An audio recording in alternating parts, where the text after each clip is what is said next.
Urea కొరత విషయంలో మరోసారి బయటపడిన కేంద్ర ప్రభుత్వ వైఫల్యం. ఆపరేషన్ సింధూర్ కారణంగా యూరియా కొరత ఏర్పడిందన్న భారతీయ జనతా పార్టీ.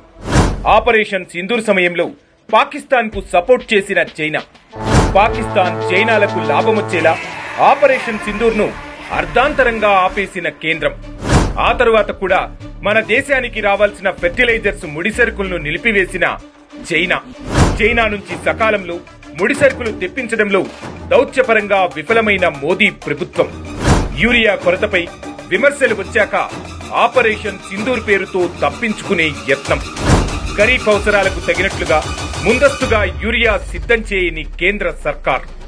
ప్రాథమిక రంగమైన వ్యవసాయ రంగాన్ని విస్మరించిన భారతీయ జనతా పార్టీ సర్కార్. అటు జవాన్లను ఇటు కిసాన్లను వంచి రాజకీయాలు చేస్తున్న మోదీ ప్రభుత్వం.